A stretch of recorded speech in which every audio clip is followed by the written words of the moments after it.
A wounded Navy SEAL sold the home where his wife died and planned to vanish with only his loyal K-9 beside him. Then a letter from Minnesota gave him the one inheritance his wealthy brothers laughed at, a collapsing sail loft by Lake Superior. But the moment Breyer entered, the old German shepherd sensed something hidden beneath the ancient wooden floor. What they uncovered was worth millions, yet the money was only the beginning.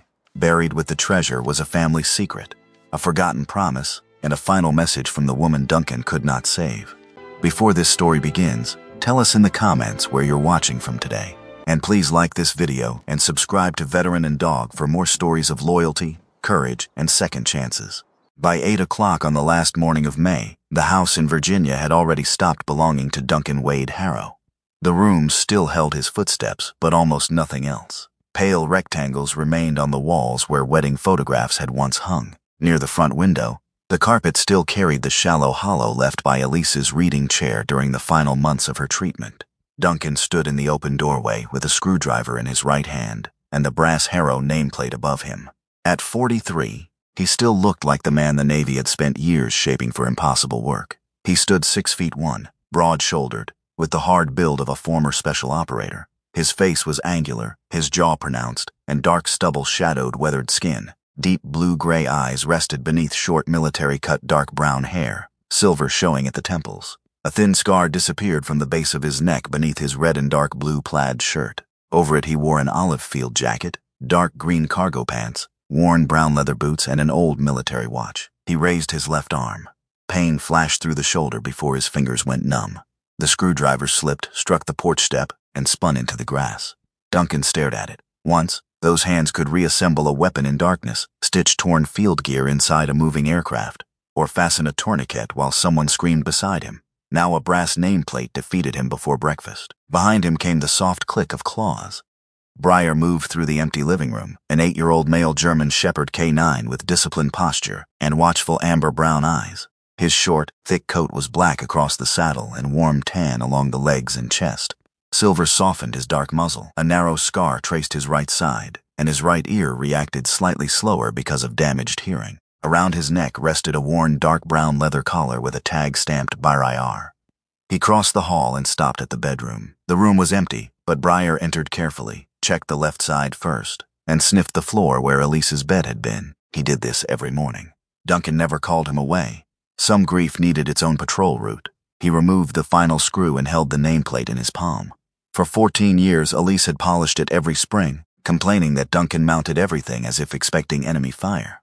"You know normal people use 2 screws," she had once said. "Normal people lose signs in hurricanes. We live 3 hours from the coast.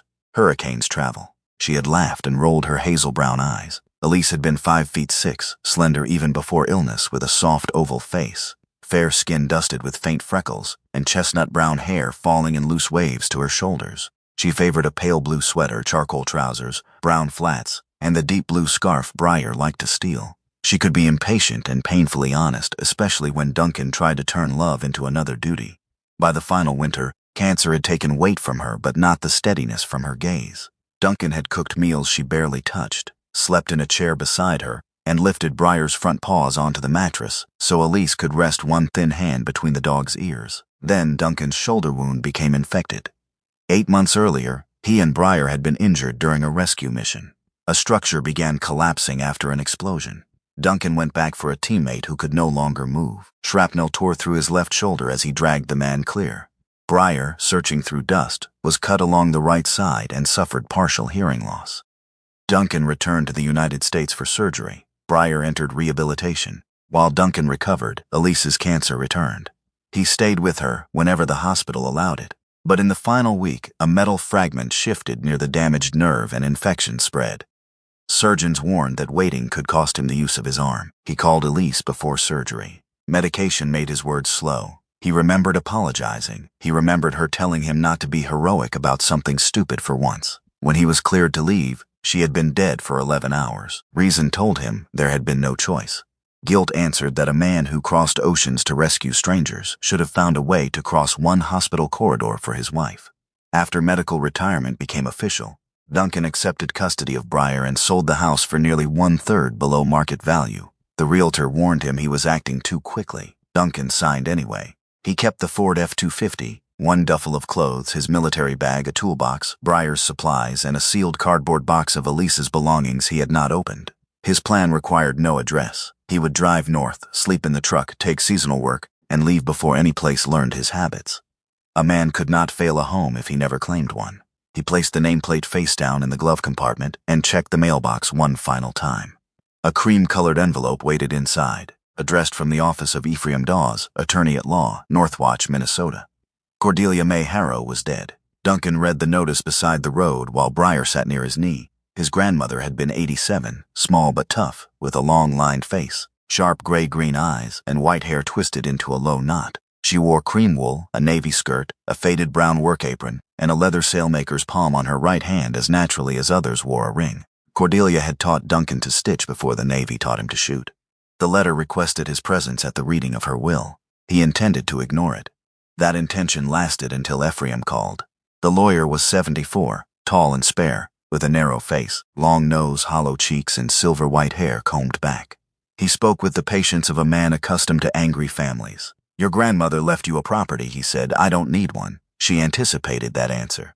"What property?" "The Northwind sail loft at Loonwake Cove." The old name entered Duncan like cold air. Briar lifted his head, though Duncan had not spoken aloud. 3 days later, the Ford crossed into Minnesota under a pale sky. Lakes appeared through the forest like pieces of hammered metal. Briar traveled on a padded blanket in the back seat. Once the truck moved again, he repeatedly looked toward the empty passenger seat. Elise had sat there on every long trip, sometimes sleeping with one hand between the seats so Briar could rest his muzzle beneath it. Duncan noticed every glance and pretended not to. The will was read in Ephraim's office above a hardware store in Northwatch. Tall windows overlooked the blue-gray distance of Lake Superior. Garrison Harrow was already seated at the table. At 49, Duncan's oldest brother stood nearly 6 feet 2, broad, but softened by years spent directing labor instead of performing it. His square face carried a wide jaw and slightly hooked nose. Pale blue eyes measured rooms as if calculating what they might earn. Dark brown hair, silver at the sides, was precisely combed. He wore a charcoal wool coat, open-collared white shirt, dark gray trousers, black waterproof boots, and an expensive steel watch. Leland sat beside him. The middle brother, 46, was lean, with a long face, narrow chin, fair skin, ash-brown hair cut short, and silver at both temples. His blue-gray eyes avoided conflict before it began. A navy overcoat covered a light gray V-neck sweater and brown charcoal chinos. Thin metal glasses suited his work managing other people's wealth. Neither brother rose when Duncan entered. Briar settled beside Duncan's chair, alert but quiet. Ephraim read without ceremony. The main house, investments, remaining shares in the old Harrow Transport Company, and most of the timberland went to Garrison and Leland. The restored sailing vessel Northern Grace went to both. Then Ephraim turned the page. "To my grandson, Duncan Wade Harrow, I leave the 6/10 acre parcel known as Loonwake Cove, together with the Northwind sail loft constructed in 1904, the attached caretaker's cottage, and all tools, records, furnishings, and contents presently stored within." Garrison laughed once. She left him the rotting shed. Ephraim explained that probate was incomplete, but as executor he was granting Duncan temporary access to inspect the structure, document its contents, and prevent further weather damage. "The roof is failing," Garrison said. "The northeast foundation has shifted. The county sent notices before she died." "You have copies?" Duncan asked. Garrison's mouth tightened. He had expected grief, not questions. "I have everything, including demolition estimates." He slid a folder across the table. Inside was an agreement offering Duncan $75,000 for the parcel after probate. "You have no house, no civilian employment, and no stable treatment schedule," Garrison said. "You're injured. Your wife is gone. Keeping this place would be another burden. Let me remove it." The words sounded almost kind. That made them worse. Duncan studied the signature line. $75,000 would keep fuel in the truck for years. It would end the matter before the sail loft became another place full of ghosts. His hand moved toward the pen. Then Ephraim placed a small waxed canvas pouch on the table. Briar rose so suddenly that Leland's chair scraped backward. The dog did not bark. He approached slowly, nose working. He inhaled along one seam, then sat beside the pouch and looked at Duncan. The canvas carried linseed oil, beeswax, lake damp, and Cordelia's faint wool scent. Briar remembered her. So did Duncan's hands. For 1 second, he felt Cordelia guiding a needle through canvas, warning him not to pull harder just because he feared the seam would fail. Inside the pouch lay a long brass key, darkened by age. Duncan closed his fingers around it. He had sold one house because every room inside it felt occupied by the dead. Yet the old key did not feel like an invitation from a ghost. It felt like proof that before the war, the hospital, and the final unanswered phone call, another Duncan Harrow had existed. A boy who could sit beside his grandmother and finish one careful stitch at a time. Perhaps Cordelia had not left him a building. Perhaps she had left a door back to the last place where his hands had not been trained for violence. "I'll inspect it," Duncan said. Garrison's expression hardened. "And then I decide." "You're delaying the obvious." Duncan slipped the key into his field jacket. "I've followed enough orders for one lifetime." Outside, wind came off Lake Superior with the clean mineral scent of cold water. Duncan loaded Briar into the truck and drove north. The road narrowed as it entered the forest. White birch flashed between red pine and spruce. Through gaps in the trees, the lake appeared vast and silver blue. For several miles, Briar lay quietly. Then the scent changed. Lake water entered through the cracked window, mixed with pine resin, wet stone, and cedar warmed by the sun. Briar stood. He placed his front paws against the rear door, pressed his nose to the glass, and released a low, trembling whine. Duncan glanced at the empty passenger seat. Briar did not. For the first time since Elise died, the dog was looking somewhere else. The Ford left the paved road and followed a narrow track through sunlit birch woods. Branches brushed the mirrors. At the far end, Loonwake Cove opened beneath the trees. The North Wind sail loft stood near the water. One corner of its cedar roof had collapsed. Dust clouded the tall northern windows. Weeds rose around the steps and silvered siding leaned into years of lake weather.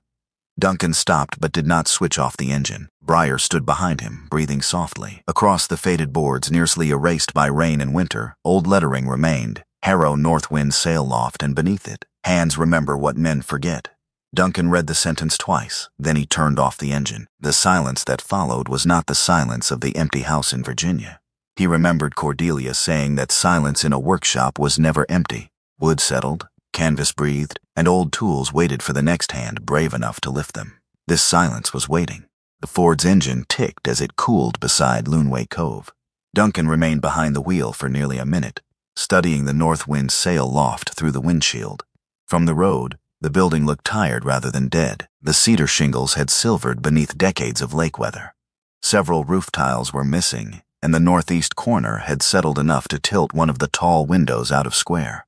Briar waited in the back seat without whining. When Duncan finally opened the door, the old German shepherd stepped down carefully. His joints were stiffer after the long drive, but the moment his paws touched the ground, his posture changed. His black and tan body became alert and balanced, amber eyes sweeping the shoreline, tree line, windows, and roof. Duncan clipped a leash to Briar's worn brown collar. Parameter first. Briar understood the command even in retirement. They walked clockwise around the structure. Duncan's olive field jacket brushed against waist-high grass, wet with spray from the lake. He checked every corner before approaching it, an old habit that had survived even after the missions ended. The south wall faced the forest and showed the least damage. Moss grew along the lower boards, but the foundation stones beneath them appeared level.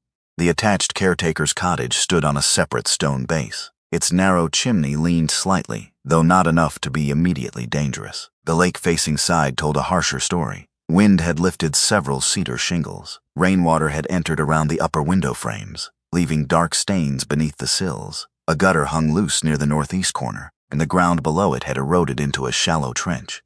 Duncan crouched to examine the stone foundation. The movement sent a dull current through his left shoulder. His fingers briefly lost sensation, forcing him to brace his hand against his knee until feeling returned. Briar turned immediately. "I'm fine," Duncan said. The dog continued staring. Duncan had learned long ago that lying to a German shepherd was mostly an exercise in humiliating oneself.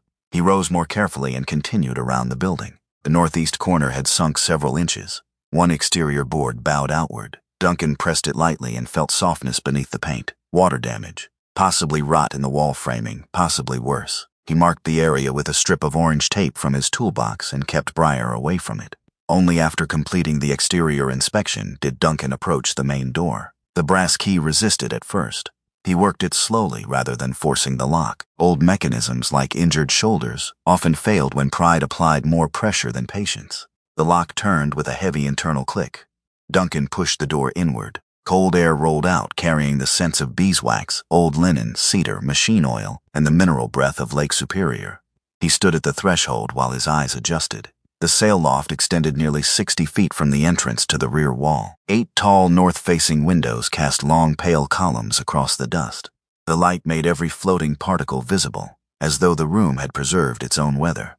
The lofting floor ran through the center of the building. 12 enormous old-growth white pine planks had been joined with tongue and groove edges to form a broad, working surface. Generations of sailmakers had worn the wood smooth with bare feet, knees, canvas rolls, chalk lines, and heavy shears. A black iron track ran the length of the ceiling, once used to suspend completed sails before folding them. Along the western wall stood a white pine cutting bench nearly 20 feet long. A pair of iron shears remained bolted to one corner. Nearby rested a cast-iron grommet press, wooden sail forms, coils of stiff rope, racks of leather palms, and a cabinet labeled by hand in faded black paint. Waxed linen, do not mix weights. Duncan stepped inside. Briar remained at the door. The dog waited until Duncan checked the visible corners, looked beneath the bench, and examined the ceiling above the entrance. Only after Duncan lowered his hand did Briar cross the threshold. "Still remember the rules," Duncan murmured. Briar's ears moved forward. The old dog walked slowly through the room, nose close to the floor but never wandering without purpose.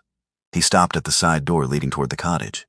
A dented tin water bowl sat against the wall. Dust covered the bottom, and a dead maple leaf had lodged beneath its rim. Briar sniffed it for several seconds, then lowered himself beside it with a long breath. Duncan remembered Cordelia placing that same bowl there during a visit years earlier. She had complained that military dogs were trained to detect explosives but apparently incapable of locating their own drinking water. Briar had adored her. Most people had found Cordelia severe. Briar had simply recognized someone who believed rules should be clear, rewards should be earned, and meals should arrive on time. Duncan crossed to the cutting bench and ran his right hand across the wood. A shallow groove remained where Cordelia had guided thousands of needles through heavy canvas. Near the edge, the faint outline of his own initials had been carved when he was 12. He remembered her catching him. Instead of punishing him, she had handed him a sanding block and made him remove the letters so carefully that no customer would ever know they had existed. "Work should outlast the part of you that wants attention," she had said. At 12, Duncan had considered this cruel. At 43, it sounded like mercy. A vehicle approached along the gravel road. Briar rose before the truck came into view. An old dark blue pickup emerged through the birches and stopped beside Duncan's Ford. The driver climbed out carrying a steel thermos in one hand and a cardboard box in the other. Ansel Pritchard was 79, lean and wiry, with a slightly bowed back, shaped by decades spent bending over boat frames. His long face was built around a prominent nose and a short, thick silver beard. Pale blue eyes retained a mischievous brightness beneath thinning gray hair, mostly hidden by a charcoal knit cap. He wore a faded brown canvas jacket over a moss-green flannel shirt, dark gray work trousers, and old brown leather boots whitened around the seams by dried salt. Ansel looked at Duncan for a long moment. "You got older," he said. "So did you. I was already old. You had farther to fall." He placed the box on the cutting bench. Inside were molasses cookies wrapped in wax paper. Duncan nodded toward the thermos. "Coffee?" Something that started as coffee. Ansel's humor had always been dry enough to preserve lumber. Beneath it was the stubborn loyalty of a man who had spent 50 years repairing boats for people who often could not afford him. He looked down at Briar. The dog approached, sniffed his hand, then allowed Ansel to scratch the side of his neck. "More gray," Ansel observed. "Both of us. The dog carries it better." Ansel walked through the loft without touching anything. His expression changed when he saw the condition of the northeast wall. Duncan noticed. "How bad?" "Bad enough to respect, not bad enough to surrender." "That sounds like a guess." "It is. That's why I called someone whose guesses have licenses." Ansel explained what had happened after Cordelia stopped working. 8 years earlier, she had fallen on ice outside the cottage and broken her hip. During recovery, she suffered a mild stroke. Her mind remained sharp, but her balance and strength never fully returned. She moved into a care facility near Northwatch, promising everyone it was temporary. It had not been temporary. "She wouldn't let anyone sell the place," Ansel said. "Wouldn't let Garrison tear it down. Wouldn't let me inside without her present." "You had no key?" "I had a key to the outer shed and permission to swear at the gutters. That was the extent of my authority." "Why didn't she repair it?" "Repairs cost money. Most of her wealth was tied up in land, investments, and the old company holdings. Garrison offered to finance everything if she signed over development rights to the cove, and she refused." Ansel looked toward the windows. "She told him the last thing this lake needed was another building where rich men could drink indoors and call it wilderness." Duncan almost smiled. That sounded like Cordelia. A white utility vehicle arrived before noon. The structural engineer who stepped out introduced herself as Marion Rusk. She was 58, tall and lean, with a weathered face, sharp green eyes, and iron-gray hair braided down the back of a dark waterproof coat. A fall from a bridge inspection platform early in her career had left her with a slight limp and no patience for people who ignored safety barriers. She carried a flashlight, moisture meter, level, inspection hammer, and a roll of red warning tape. Marion listened while Duncan described what he had observed. "You served?" she asked, noticing the old watch and the way he positioned himself between her and the unstable corner. "Long enough. Then you know the difference between caution and confidence." "I do." "Good. Confidence falls through floors." Her inspection lasted almost 2 hours. She tested the foundation stones, examined the sill beams through access panels, climbed only where the roof framing remained sound, and measured the northeast settlement. Duncan followed until Marion ordered him to stop using his injured arm to hold a ladder. "I can manage it." "I didn't ask whether you could. I told you not to." Ansel watched from the ground, drinking his questionable coffee with visible satisfaction. Marion eventually gave them her preliminary findings. The main loft remained salvageable. Most of the old-growth framing was dense and sound. The northeast corner, however, had suffered long-term water intrusion. Part of the sill beam and at least one floor support would need replacement. No one was to enter the marked area. No one was to remove boards, braces, or load-bearing members without a written plan. The roof needed emergency covering before the storm expected over the weekend. The attached cottage stood on a separate foundation and was safe for temporary use once Duncan checked the stovepipe and ventilation. "You can save it," Marion said, "but saving and using are two different budgets. How long do I have before collapse?" No honest engineer gives that answer from one inspection. Before more rain makes the work expensive enough to frighten a sensible man. "Not long." Duncan looked at the ceiling, the long floor, and the light across the old tools.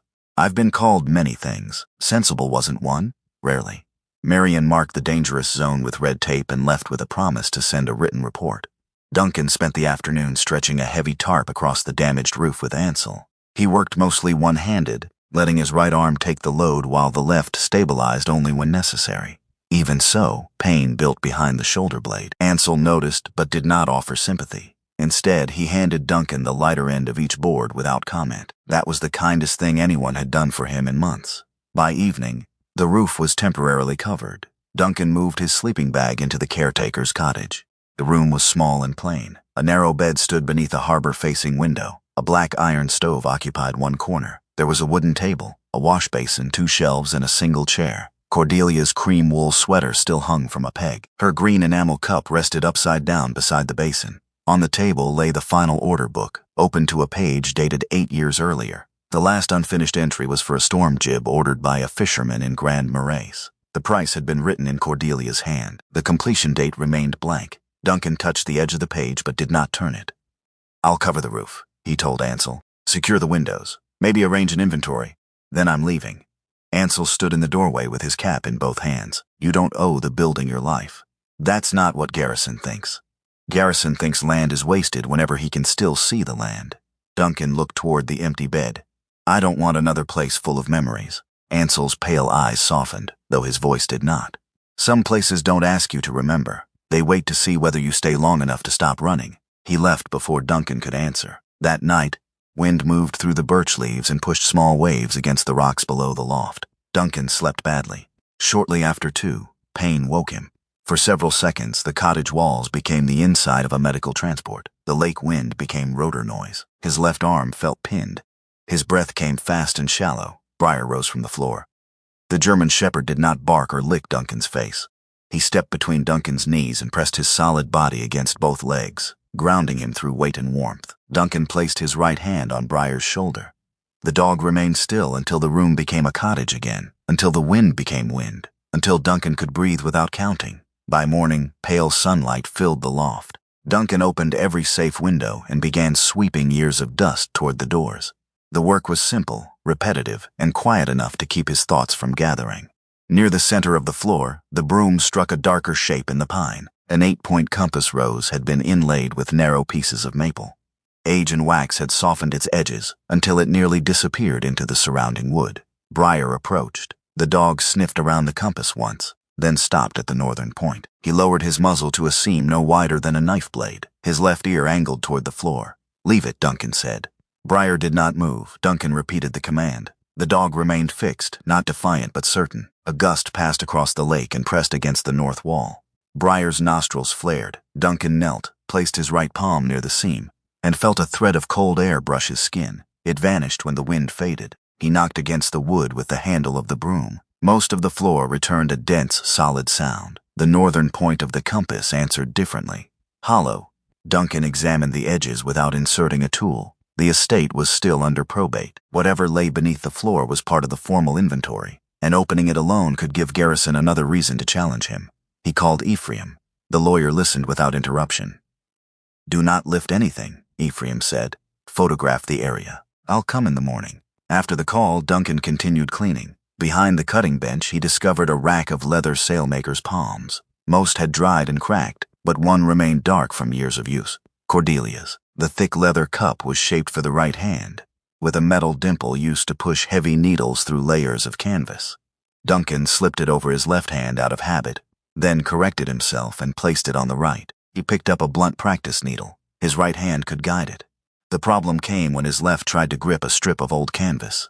The fingers refused to close evenly. The thumb trembled. The cloth slid from his grasp. Duncan tried again. Pain ran from his shoulder to his wrist. The canvas fell.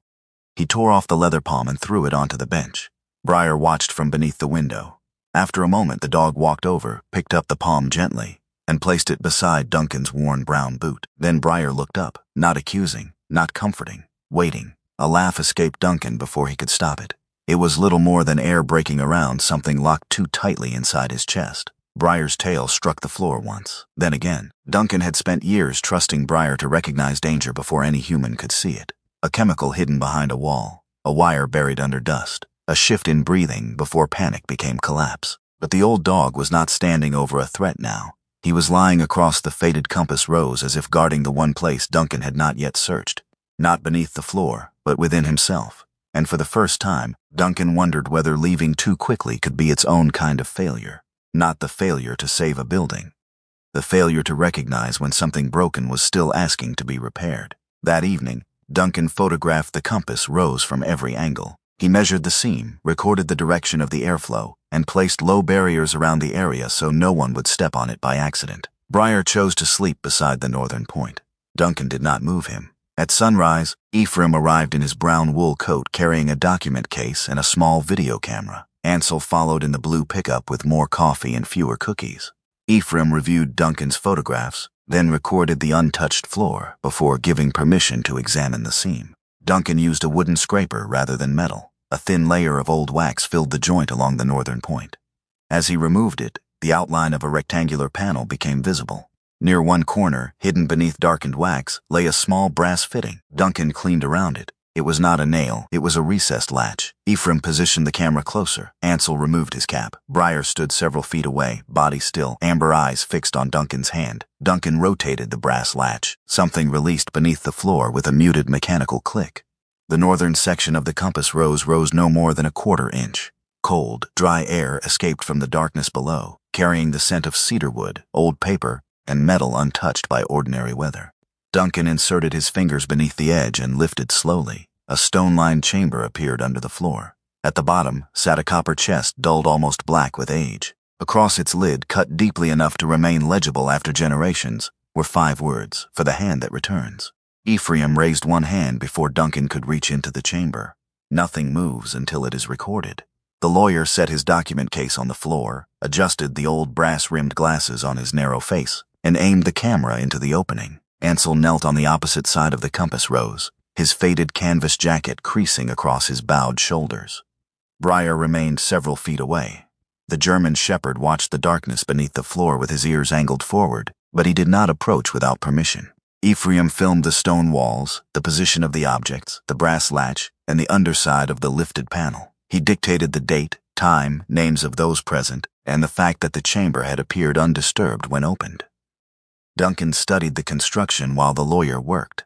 The hiding place was not a crude hole dug beneath the loft. Smooth stones from the lake had been fitted into a rectangular enclosure raised above the surrounding earth. The walls were mortared tightly, and a narrow copper tube ran upward through the foundation toward the north wall. Duncan placed his hand near the opening of the tube. A faint current touched his fingers. "That explains the airflow Briar found," he said. Ansel leaned closer. "Vent exits beneath the lakeside eave. I've seen the copper cap outside for 40 years. Thought it belonged to an abandoned stove. The chamber had been designed to remain dry without being sealed completely. Whoever built it understood that trapped moisture could destroy paper more effectively than rain. Inside sat 3 separate objects.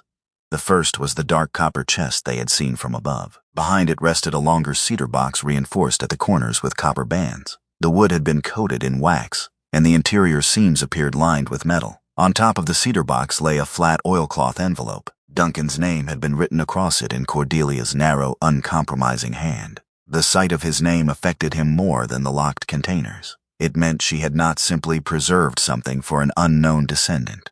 She had known exactly which hand she expected to lift the floor. Ephraim photographed each item again before allowing Duncan and Ansel to remove them.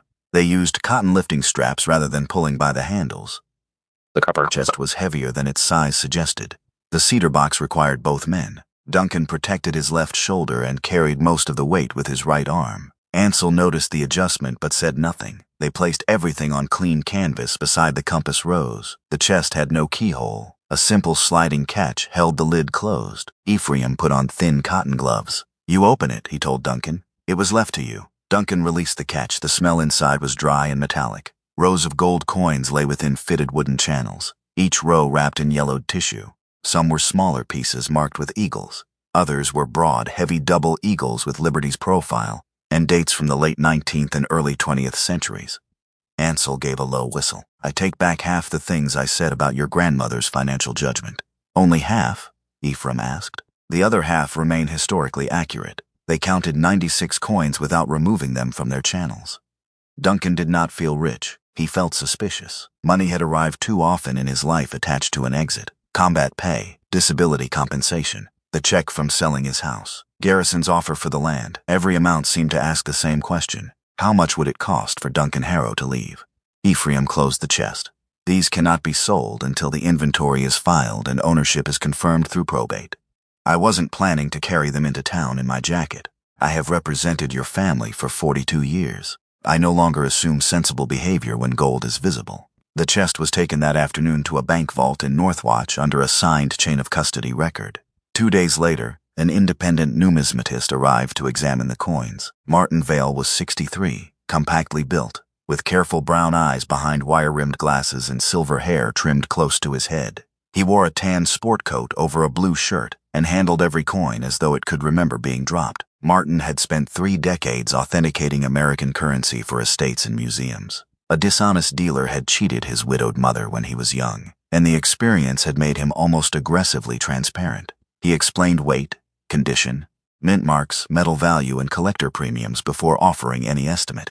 Several coins were ordinary examples worth mainly their gold content. Others came from scarcer years and had survived in unusually good condition. After photography, grading, and outside comparison, Martin placed the total estimated value at approximately $214,000. "It may change at auction," he told Duncan. "Up or down. Do not confuse an appraisal with cash already in your pocket." Duncan appreciated him immediately. The coins could fund emergency stabilization of the roof and foundation once probate permitted their sale. They could also support Duncan for months while the estate was settled. Yet when he returned to the loft, his attention went to the cedar box. The copper chest contained security. The longer container felt like an answer. Ephraim arranged for a preservation specialist to advise them by video before they opened it. The specialist instructed them to lower the humidity in the loft as much as possible, keep direct sunlight away, wear clean gloves, and avoid forcing anything that adhered to the wrapping. They moved the box onto the cutting bench beneath the least damaged window. The wax seals cracked softly beneath Ansel's thin blade. Inside, copper lining protected bundles wrapped in old neutral paper and linen cloth. Small containers of exhausted drying material had been fixed between the bundles. Several had handwritten dates from the 1980s. Cordelia had opened the box before. She had maintained it. The first bundle contained rolled sale plans drawn on cotton rag paper. The second held larger sheets of linen drafting cloth, their black ink lines faded but still legible. Smaller packets contained notebooks, test samples, correspondence, and measurement tables. Ephraim began a numbered inventory. By late afternoon, they had identified 143 separate plans and technical records dated from 1904 through 1959. Some edges were brown with age. A few corners had become brittle. One roll bore a narrow stain where moisture had reached the outer wrapping before the preservation work was completed. Nothing was miraculously perfect, but the collection had survived. Duncan unrolled one plan only far enough to read its title: Storm Trysail, Lake Timber Carrier Marable, 1911. Another described working sails for a commercial fishing vessel. A third contained dimensions for a rescue cutter stationed near Grand Marais. The papers did not record elegant yachts built only for summer races. They documented vessels that hauled timber, delivered mail, carried families, worked fishing grounds, and searched dangerous water. There were wind tables comparing gust behavior along different sections of Lake Superior. Pages described how freezing spray changed the weight of standing rigging. Test strips of canvas had notes about stiffness, shrinkage, and failure during extreme cold. Cordelia had preserved a practical history of survival. Near the bottom of the box, Ansel found a thick file tied with blue cord. The label read, Loonwake Whiteout, January 1949. Inside were weather observations, handwritten statements, telegrams, and 3 sail patterns marked for emergency cutting. A winter squall had crossed the lake faster than forecast. Snow and wind erased the shoreline. 9 boats remained outside the cove: fishing craft, a mail boat, and several small freighters caught between open water and forming ice. Visibility fell to almost nothing. Elias Harrow, the founder of Northwind, climbed to the loft roof and used a shielded lamp to signal the harbor through the whiteout. While local crews kept the beacon burning, Elias and his sailmakers cut 3 storm sails through the night for damaged vessels able to reach the outer pier. Those sails gave the boats enough controlled canvas to enter the cove. 23 people survived. Duncan read the names in the rescue statements: dock workers, fishermen, a nurse returning from an island clinic, a father and adult son transporting heating oil. Ordinary people whose families would have received very different phone calls if the Northwind loft had been closed that night. Duncan sat back on his heels. He had spent years believing courage belonged to loud places: gunfire, collapsing walls, alarms, aircraft. The papers suggested another form: a group of tired people kneeling on a wooden floor, stitching while a storm tried to erase men beyond the windows. No medals were listed. No one had called the work heroic. They had simply known how to make what was needed before time ran out. Breyer came to Duncan and placed his silvering muzzle against Duncan's right knee.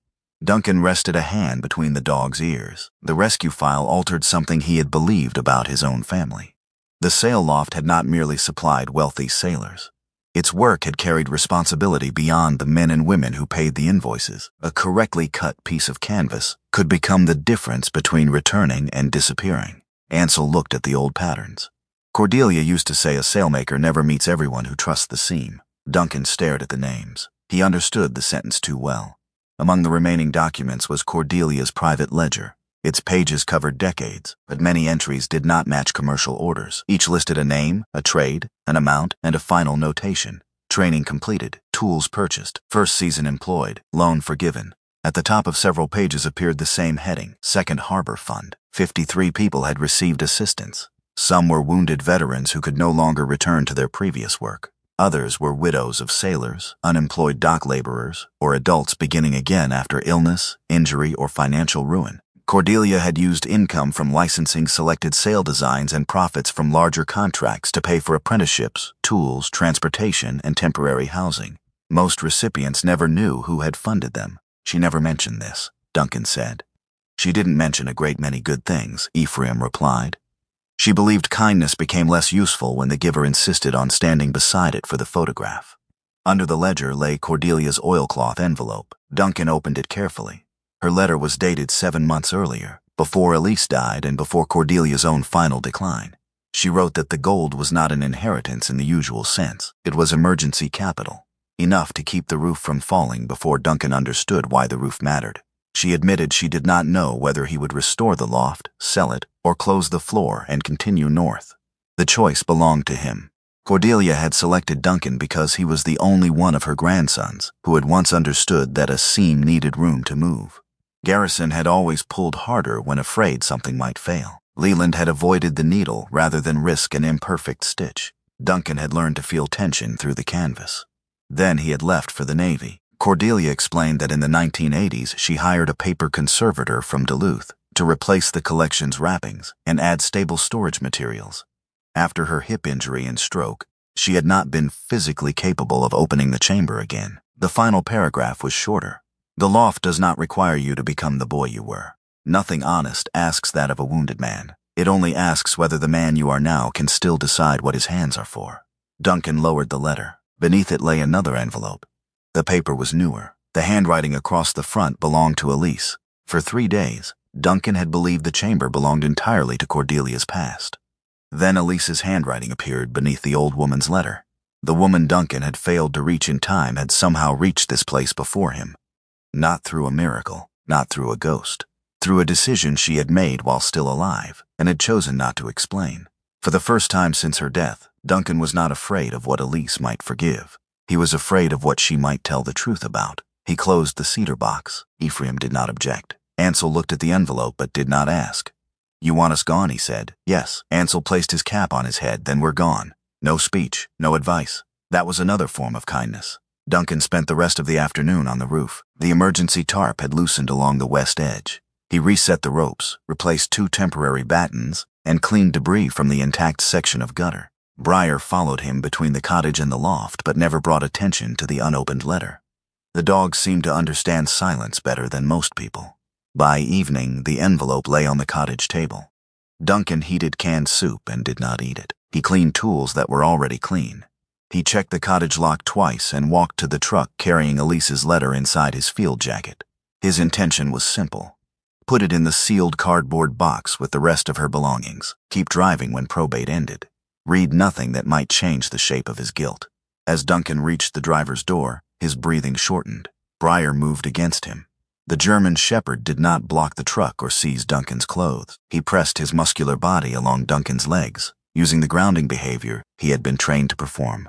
When Duncan's balance, breathing, and muscle tension changed, Duncan stopped rather than risk falling over him. Briar looked up with steady amber eyes. This dog had spent Elise's final months beside her bed. He had rested his head beneath her hand when she could no longer lift it. He had watched Duncan leave for the hospital and had waited in a house where only one of them returned. Duncan touched the scar along Briar's right side. "You don't know what's in there." Briar leaned harder against his legs. Duncan returned to the cottage. He sat at Cordelia's small table and opened the envelope. Elise began without comfort. She wrote that she had been angry. There were nights when she lay awake and wanted Duncan to ignore the doctors, remove the hospital lines, and come home no matter what it cost him. She had imagined him reaching the bedroom before the end. She had imagined how unfair it was that strangers had received his courage while she received his exhausted phone calls. Illness had not made her patient or saintly. It had made her frightened. Then she wrote that fear was not the whole truth. If Duncan had left the hospital, the infection might have spread. The displaced metal could have permanently destroyed the nerve or caused further damage. She might have spent her final hours watching him collapse beside her. She had not needed Duncan to rescue her from death. She had needed him to understand that loving her did not require him to die in the same room. Elise explained that she had traveled to Minnesota months earlier to meet Cordelia. She helped organize legal documents for the Second Harbor Fund because Cordelia's hands had become unsteady and her eyesight tired easily. The decision to leave Duncan the loft had already been made. Elise had neither requested it nor persuaded Cordelia. "I did not build you an escape," she wrote. "I only helped an old woman leave a door unlocked." Duncan stopped reading twice. Each time, Briar remained beneath the table with his head resting across Duncan's boots. Elise admitted she had feared what Duncan would do after she died. He had spent his life completing a mission and leaving the site. She believed he might turn the rest of his life into an endless withdrawal, moving from town to town before anyone could depend on him, mistaking the absence of attachment for the absence of pain. She did not ask him to keep the loft. She did not ask him to remain in Minnesota. She asked only that he make the decision for a reason other than punishment. The last lines were written more unevenly than the rest. Briar cannot tell you when to stay. He can only sit near the door and hope that, this time, you are brave enough to choose for yourself. Duncan read the sentence 3 times. He folded the letter along its original creases and placed it beside Cordelia's. Outside the window, evening light rested across the sail loft. The repaired tarp moved gently in the lake wind. Briar rose, walked through the open cottage door, and settled on the step. The road lay behind him. The workshop stood ahead. Duncan watched the old dog for a long time before realizing Briar had not looked back toward the truck once. The letter did not make Duncan peaceful. For 3 days, it made him furious. He woke before sunrise, pulled on the same olive field jacket, red and dark blue plaid shirt, dark green cargo pants, and worn brown boots, then worked until the injured nerves in his left arm burned. He tightened the emergency roof covering, boarded the unsafe section of floor, photographed every tool for the estate inventory, and moved the historical documents into temporary archival boxes supplied through Ephraim's office. He did not touch Elise's letter again. Duncan was angry that she had traveled to Minnesota without telling him, angry that Cordelia had placed a century of history into the hands of a man who could barely hold canvas steady, angry that both women had understood his impulse to run before he had admitted it to himself. Most of all, he was angry that Elise had died and somehow left him feeling abandoned when she had been the one forced to leave. Breyer followed him quietly. The 8-year-old German shepherd no longer checked the passenger seat every hour, but he watched Duncan with the concentrated patience of a retired K9 who knew silence could become dangerous when it lasted too long. On the 4th morning, a dark green station wagon stopped beside the cottage. A woman stepped out carrying a square cardboard box against her chest. Tessa Rowan was 58, 5'5", and softly built, with a round face, warm brown eyes, and fair skin carrying a natural rose color across her cheeks. Brown hair threaded with silver had been gathered into a low tie at the back of her neck. She wore a wine-red wool coat over a cream blouse, black trousers, soft brown shoes, and a weathered leather shoulder bag. Her movements were quiet without being timid. Years in hospice care had taught her how to enter rooms without taking ownership of someone else's grief. Duncan recognized her before she introduced herself. Tessa had been present during Elise's final weeks. Duncan remembered her voice from hurried telephone calls and one short video conversation from his hospital bed. Breyer reached her first. The dog stopped a few feet away, inhaled, then moved forward with sudden certainty. His tail swept low once. Tessa knelt despite the damp ground and placed both hands around his silvering muzzle. "You stayed with her," she whispered. Breyer leaned into her. Duncan looked toward the lake. "What are you doing here?" Tessa rose without taking offense. "Returning things that were not mine to keep." She carried the box into the cottage and placed it on Cordelia's table. Inside lay a half-read novel, Elise's deep blue wool scarf, a small sewing tin, Breyer's older military identification tag, and several folded pages of care notes. The scarf still carried the faint scent of Elise's lavender soap. Duncan did not touch it. "I thought the hospital sent everything." "The hospital did." Tessa removed her coat. "These were at the house. Elise asked me to hold them until you were out of surgery. Afterward, you sold the property before I could reach you. You had my number. You stopped answering it." There was no accusation in her tone, which made the truth harder to dismiss. Tessa sat at the table but left the second chair for Duncan. Breyer settled between them. "I read her letter," Duncan said. "Then you know she was frightened. She said she was angry." She was. The direct answer struck him. Most people had tried to protect Duncan with phrases about peace, acceptance, and final moments free of pain. Tessa offered none of them. "Elise wanted you home," she continued. "Some mornings, she asked whether the hospital could delay your surgery. Some nights, she said it wasn't fair that she had to die while you were somewhere else." Duncan's left hand closed slowly, and then she asked me to explain the risks again. She knew infection was spreading. She knew the fragment near the nerve could move. She understood that sending you onto the road might leave you permanently disabled, or kill you. I should have found a way. Tessa's warm expression sharpened. "That is the story you have decided to tell because it gives you control. If there was a way, then you failed to find it. If there was no way, then something terrible happened that you could not command." Duncan looked at her. "You prefer the first version," she said, "because blame feels more orderly than helplessness." The lake wind pressed gently against the cottage window. Tessa explained that Elise had remained conscious for much of her final day. She knew Duncan was under anesthesia. She explicitly instructed Tessa not to call the hospital and demand his discharge. "She did not die believing you chose surgery over her," Tessa said. "She died knowing your body had made the decision for both of you." Duncan's throat tightened. "What did she say at the end?" Tessa looked down at Breyer. She asked whether he had eaten. The German shepherd lifted his head at the sound of his name. Then she said, "The dog will know he is breaking before he admits it." Duncan stood so quickly that the chair legs scraped the floor. He crossed to the window and stared at the sail loft. Anger rose because grief was too large to hold directly. "You came all this way to tell me I misunderstood her death?" "I came to tell you that memory is not evidence when guilt keeps editing it." Tessa gathered her coat. "I am not asking you to forgive yourself today. I am asking you to stop changing Elise's final hours until you become the worst man in the room." Before leaving, she placed the old identification tag beside Breyer's current collar. The dog sniffed it, then rested his paw over the metal. Duncan did not feel absolved after Tessa drove away. He felt exposed. Yet that evening, he ate a complete meal for the first time since arriving at the cove. 2 days later, Dr. Celia Northrup came to Northwind. Celia was 56 and approximately 5'7", with a slim build, a long oval face, high cheekbones, and brown-gray eyes that seemed to inventory details before she spoke. Sunspots marked her fair skin.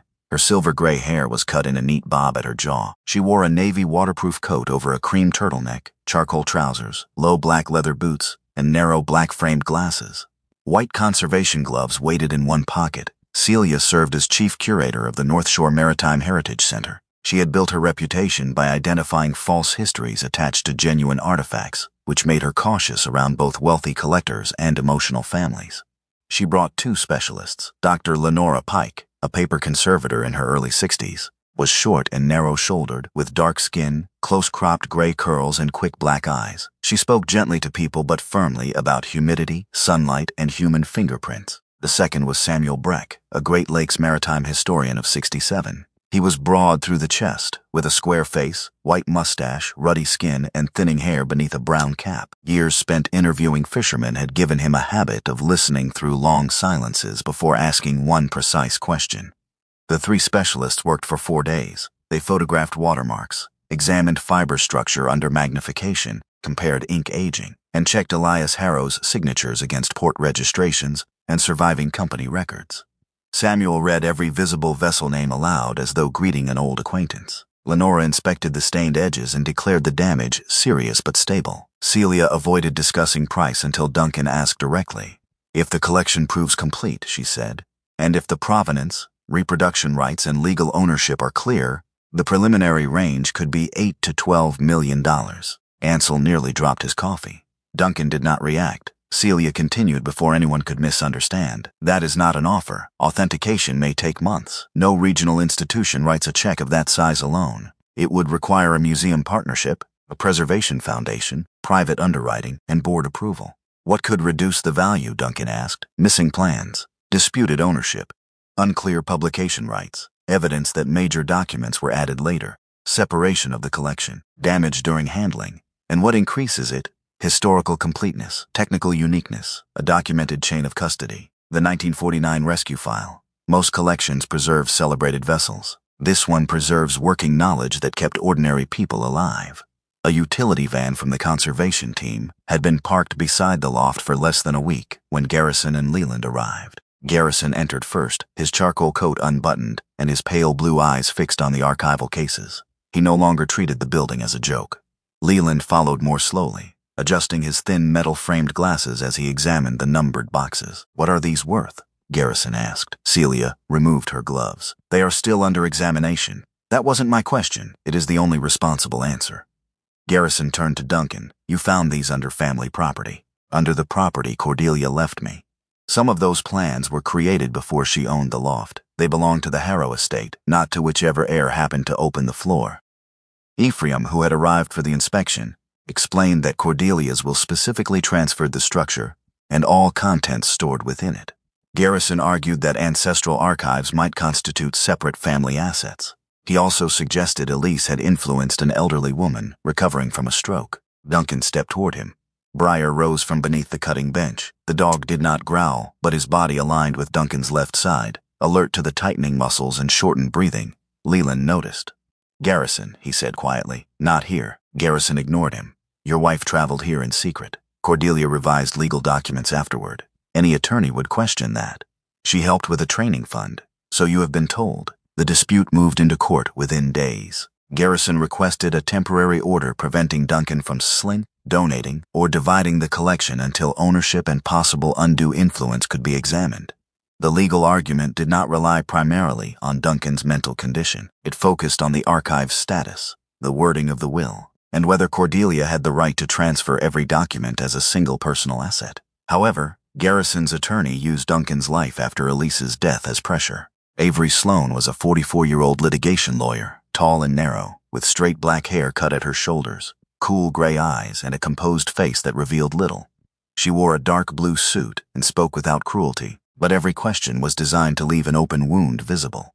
During a recorded interview, she asked why Duncan sold his house below market value, why he had no permanent employment, why he intended to live in his truck, why a man undergoing treatment for trauma and nerve damage believed he could responsibly manage a multi-million-dollar historical collection. Duncan understood the strategy. Understanding did not prevent his hand from shaking. When the session ended, he walked into the hallway where Breyer waited with Ansel. The German shepherd stood and pressed his body against Duncan's legs before Duncan issued a command. The weight steadied him. His breathing slowed. Avery watched from the doorway. For the first time that day, her expression softened. Garrison was waiting outside. He asked Duncan to walk with him toward the harbor. "I'll give you 300,000 for the land," he said. "Withdraw from the archive dispute. Let the attorneys determine the papers. You walk away with enough to start over. Why is the cove worth that much to you?" Garrison looked across the water. His resort project depended on direct lake access. Financing had been approved on the assumption that an approach road and service corridor could be secured beside Northwind. Without them, investors might withdraw. "I have employees, contractors, families depending on this project," Garrison said. "This is bigger than an old workshop, and you knew that when you offered 75,000. I knew you wanted to leave." The answer was honest enough to be ugly. Duncan considered the roof, the lawsuit, the archive, and all the people now drawn into a history he had never asked to inherit. Perhaps selling was not surrender. Perhaps it was the least destructive choice. Garrison produced a short memorandum. It did not transfer ownership. It only stated that Duncan would consider selling after probate and resolution of the archive dispute. Duncan read it twice. Then he signed. Breyer sat several feet away. The dog did not interfere, whine, or approach. He simply watched Duncan place his name beneath Garrison's. Duncan had spent most of his life believing sacrifice meant carrying the heavier burden so others could walk free. But as the ink dried, another possibility entered him. Sometimes a man called his retreat a sacrifice because the word sounded nobler than fear. Breyer's silence offered no judgment and no permission. For once, the dog left the decision entirely where it belonged, in the hand holding the pen. Work on the northeast corner began the following week under Marion Rusk's written stabilization plan. The crew installed temporary steel posts, removed exterior boards in numbered sections, and exposed the damaged sill without entering the prohibited zone. Among the laborers was Jude Merritt. Jude was 31, approximately 6 feet tall, with a lean, powerful upper body and a left below-knee prosthesis. His face was almost square, with short, dark stubble, guarded brown eyes, warm brown skin, and a small scar near his right eyebrow. Black hair was clipped close along the sides. He wore a steel blue work jacket over a dark gray Henley, brown work trousers altered around the prosthetic socket, brown boots, and black gloves. Jude had lost his lower leg in a training accident, not combat. He disliked explaining that distinction because people often decided one form of injury deserved more respect than another. His temper had grown around years of unsolicited advice and sympathetic staring. Duncan watched him cross the uneven ground once. Jude stopped. "The leg works better when nobody supervises it. I was looking at the floor behind you." Good answer. It was the truth. Jude studied Duncan, uncertain whether he was being mocked, then returned to work. The crew had been removing a rotten outer board for less than an hour when Breyer lifted his head. A faint cracking came from inside the wall. Human ears barely registered it. Breyer lunged forward, barked once, and caught the lower edge of Duncan's field jacket without biting through the fabric. Duncan moved backward immediately. "Clear out." Jude and the other workers stepped away from the braced section. 3 seconds later, a hidden interior beam split. Part of the floor everyone had believed stable dropped into the foundation cavity. Dust rose through the open frame. No one was injured. Marion arrived within the hour and confirmed that rot had hollowed the beam from inside while leaving the surface deceptively firm. As the dust settled, Jude shone a work light into the opening. Something cylindrical rested between 2 stones. Duncan reached it only after Marion approved a safe access point. It was a copper tube nearly 2 feet long, sealed at both ends with black wax. Ephraim returned before they opened it. Inside there was no gold, no personal letter, and no second collection. There was a rolled survey dated 1904, a field notebook filled with compass bearings, and a hand-drawn map identifying stone markers around Loonwake Cove. Duncan spread the survey beneath the worklight. Garrison's resort map had placed the access corridor partly outside the Northwind parcel. The original survey showed something very different. The old boundary curved farther west, enclosing the service road, the weathered pier, and the only practical route from Garrison's timberland to the lake. Duncan looked from the century-old measurements to the memorandum he had signed. The building had not given him another treasure. It had given him a line, and that line ran directly through everything Garrison intended to build. The survey from 1904 did not make Duncan the owner of the disputed shoreline, simply because it had been hidden inside a copper tube. Ephraim made that clear before anyone celebrated. "A 100-year-old map is evidence," the lawyer said. "It is not a verdict." The county records already contained a maritime preservation covenant attached to the Northwind parcel. The problem was the accompanying map.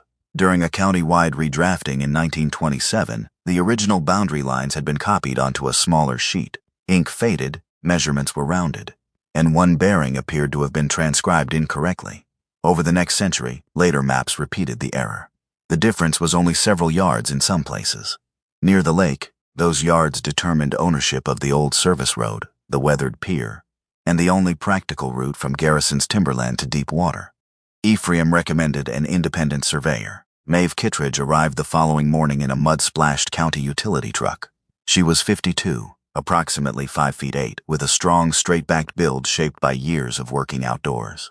Her square face had a defined jaw, sun-browned skin, green eyes, and a thin scar beneath her chin. Dark blonde hair streaked with silver had been cut short beneath a navy cap. Maeve wore a moss-green technical jacket over a gray flannel shirt, dark brown field trousers, waterproof boots, and a harness carrying measuring equipment. She had spent 12 years in the Coast Guard before becoming a licensed land surveyor. A fatal navigation mistake during a winter rescue had taught her to distrust confidence unsupported by measurements. She unfolded the 1904 survey on the cutting bench without appearing impressed. "Old does not mean accurate," she said. "It came from the foundation," Duncan replied. "So do termites." Maeve examined the paper fibers, county stamp, survey number, compass entries, and handwritten field notes. She compared the seal with authenticated records Ephraim had obtained from the county archive. Nothing immediately suggested forgery. That still did not prove the old boundary existed where the map claimed. Maeve spent the first day establishing a modern reference point from verified county monuments. On the second, she followed the 1904 compass bearings through the woods around Loonwake Cove. The field notebook described details that no modern map showed: a drill mark on a granite shelf, a cedar once growing beside a split boulder, 3 iron pins driven near the service road, a carved cross on a stone above the shoreline. The cedar had long since fallen. The forest had shifted. Frost had moved surface rocks, and roots had swallowed portions of the old route. Breyer followed Duncan and the survey crew on a long leash. The old German shepherd did not miraculously locate legal markers. He sniffed deer trails, tested the wind, and occasionally stopped when his arthritic joints required rest. On the third afternoon, Breyer became interested in a disturbed patch of earth beside the remains of the old service road. A fox or raccoon had dug beneath a rotting stump. Breyer lowered his muzzle toward the hole, then pawed once at loose soil. Duncan pulled him back. Maeve crouched and looked beneath the exposed roots. A flat piece of granite protruded from the ground. After clearing the soil carefully, she found a small cross cut into its surface. The mark matched the 1904 field notes. "Your dog found an animal hole," Maeve said, "and the animal found your marker. The animal receives professional credit." Breyer sneezed dirt onto her boot. Maeve stared at him, then nearly smiled. The discovery gave her a reliable historical reference point. From there, the remaining distances began to align. By the end of the 5th day, Maeve had located 2 iron pins and the drill mark on the granite shelf. Modern satellite measurements, the original field notebook, and physical monuments all supported the same conclusion. The Northwind boundary curved farther west than current county maps indicated. The service road lay entirely within Duncan's parcel. So did the old pier. Most importantly, the narrow shoreline corridor Garrison's development required did not belong to the timberland at all. Maeve prepared a preliminary report, but warned Duncan that county review would still be necessary. "There is also a covenant," she said. "The route is not yours to close without restriction." "What restriction?" "The property must continue serving a maritime, educational, craft, rescue, or public access purpose. If the loft becomes private residential land with no qualifying use, parts of the old covenant may be challenged. So I own the road if I keep the place useful." "That is an oversimplification." "Is it wrong?" Maeve rolled up her field map. "No, I simply dislike sentences shorter than my reports." Garrison arrived before the report was filed. He stepped out of his black SUV carrying the resort development plans beneath one arm. Leland followed, his expression already tired. Garrison spread the modern site plan across the hood. "You are using a copying error to destroy a project that took 4 years to assemble." "I didn't draw the boundary," Duncan said. "You chose to revive it. You offered $75,000 for land you said was nearly worthless." Garrison looked toward Maeve's survey stakes. The access issue could have been resolved privately. Before the investors discovered it, Leland's eyes shifted toward his older brother. That small reaction answered more than words. Duncan studied him. You knew there was a problem. Leland removed his glasses and cleaned them, although the lenses were already clear. A preliminary title review raised a discrepancy. When? Last winter, Garrison interrupted. It was an unresolved notation on a damaged map, nothing more. You knew before the will was read, Duncan said. Garrison's face hardened. I knew buying the parcel would simplify the project. You wanted to leave. I offered you an exit. You offered me the smallest number you thought grief would accept. For once, Leland did not defend him. The middle brother admitted Garrison had expected to purchase Northwind before the development entered final title review. If the land changed hands voluntarily, the boundary conflict could have been addressed inside the resort plan without alarming lenders. Leland had signed earlier financial documents because he believed the parcel would be acquired. Now he refused to sign the next investor disclosure until Maeve's report was included. Garrison turned on him. You are risking the entire project. I am refusing to certify something I now know may be false. It was not a dramatic conversion. Leland did not suddenly stand beside Duncan or apologize for years of silence. He simply stopped moving in the direction Garrison expected. Sometimes that was how cowardice first loosened its grip. The court hearing over the sale plan archive remained several weeks away. During that period, Duncan became increasingly determined to prove that he could stabilize Northwind without waiting for everyone else. Marion's repair schedule required replacing the damaged gutter before the next heavy rain. Ansel offered to return Saturday with Jude and 2 additional workers. Duncan decided the work was simple enough to begin alone on Friday. He told himself he was saving time. The truth was less flattering. Every offer of help created a debt he did not know how to repay. Depending on others felt too much like trusting them not to disappear. He removed the broken section of gutter and loosened the edge of the roof tarp. The task required holding a timber batten steady while fastening a temporary bracket.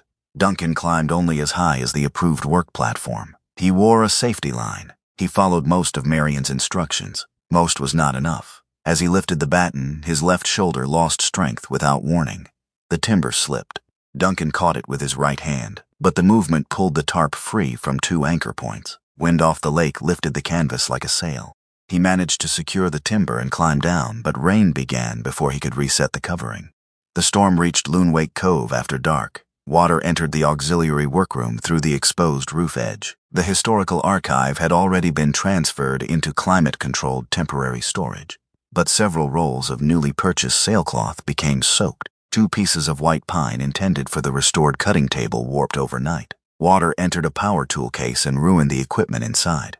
The damage was not catastrophic. That made it worse. It was unnecessary. Ansel arrived at sunrise and stood in the wet workroom with rainwater dripping from the brim of his knit cap. You did this alone. It was a gutter. It became weather because you were involved.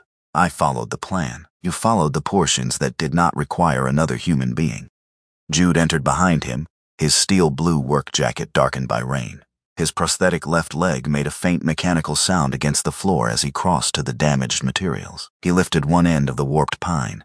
This was seasoned stock. I know what it was, Duncan said. Jude looked at him. No, you know what it cost. Duncan's jaw tightened.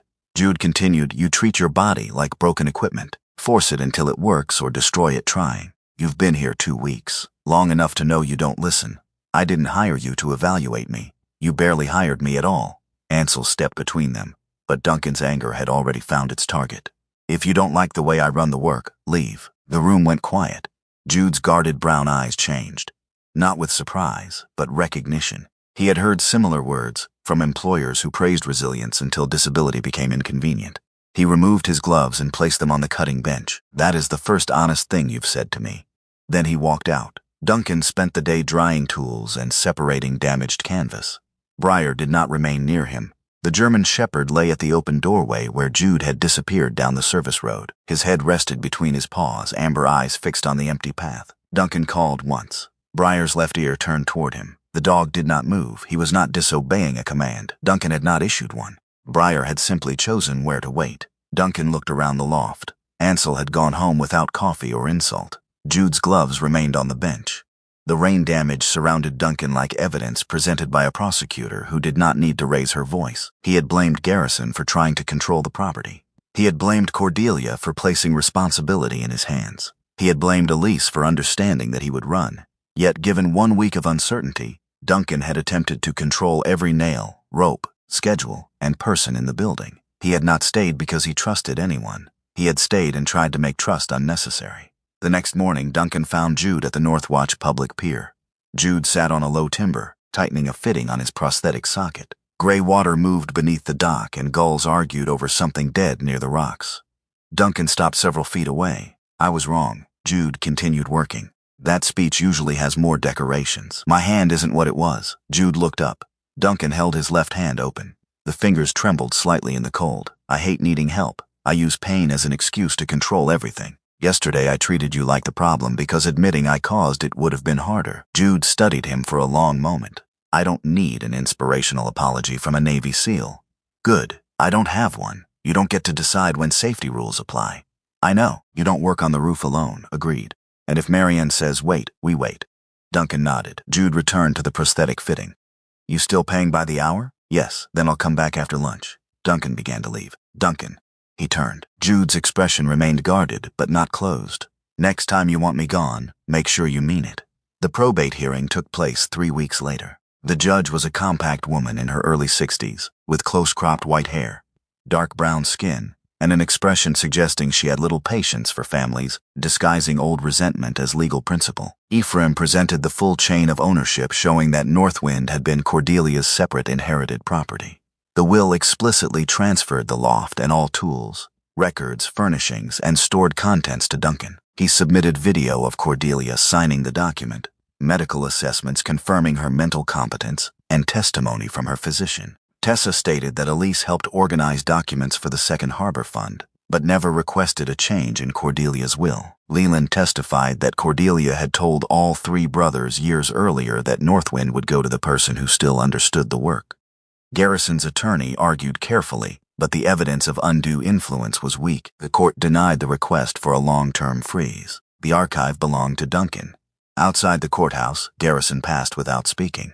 Leland paused. I should have told you about the title discrepancy. Yes, I thought Garrison would resolve it. You thought silence wasn't a decision. Leland absorbed the words and left. That afternoon, Celia called Duncan to Northwind. Authentication was complete.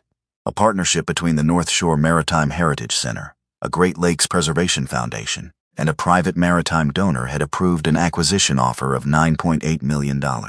Payment would occur in stages as conservation, transfer, and publication rights were completed.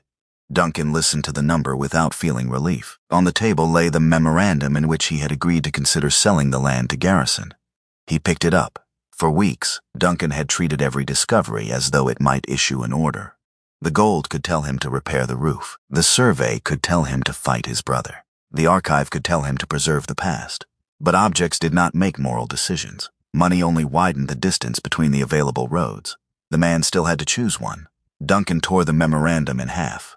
Then he called Celia. I'll accept the offer if the board agrees to one condition. What condition? $2.5 million goes into a permanent Second Harbor Fund before the remaining proceeds are released to me. Celia was silent. Duncan continued. The fund supports apprenticeships for injured veterans, widowed spouses, displaced harbor workers, and adults starting over after loss. Not only here, anywhere around the Great Lakes where a legitimate craft program accepts them. That requires a separate foundation structure. Then build one. It will take lawyers, trustees, tax review, and long-term oversight. I have recently become acquainted with lawyers. Celia laughed softly. I will bring it to the board. Jude was repairing a window frame when Duncan ended the call. You know how to run an apprenticeship foundation, he asked. No. A school? No. A sail loft? Duncan looked at the water stain beneath the roof. Not yet. Jude nodded toward the leather sailmaker's palm hanging beside Cordelia's old tools. So where do we start? Duncan took the palm from its hook and placed it in Jude's hand, with one stitch.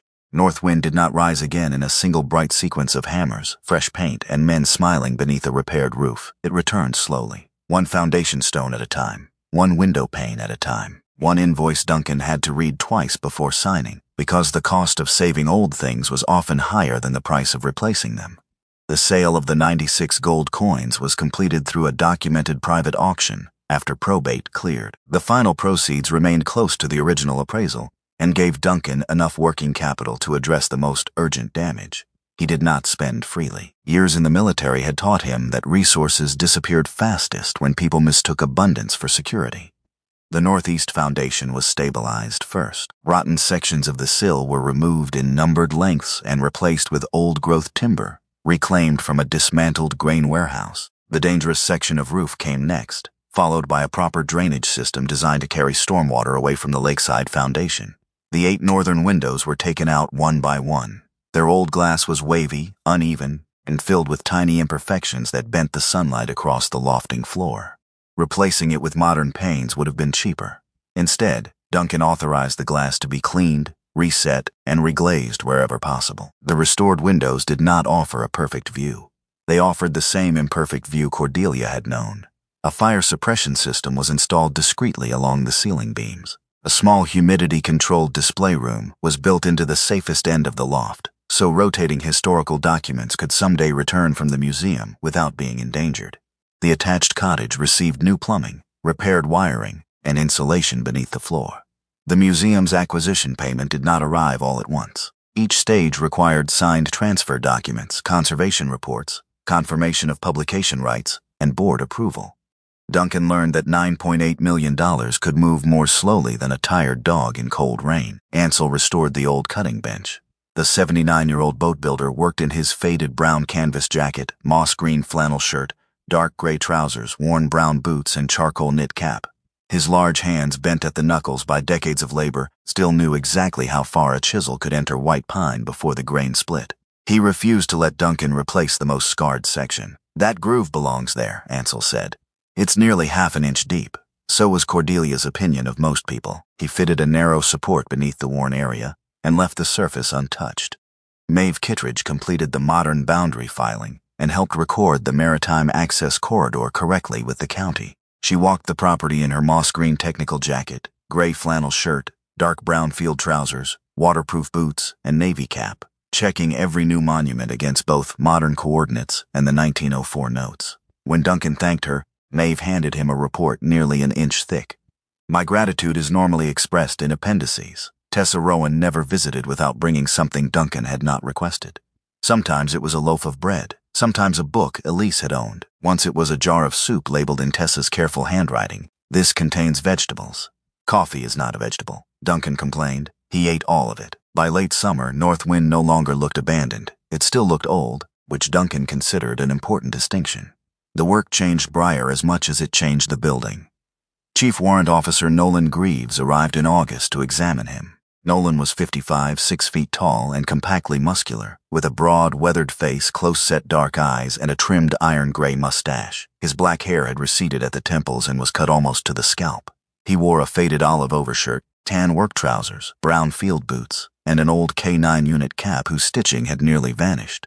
Years overseeing military working dogs had given Nolan a blunt manner with people and extraordinary patience with animals. He had learned early that handlers often confused devotion with usefulness.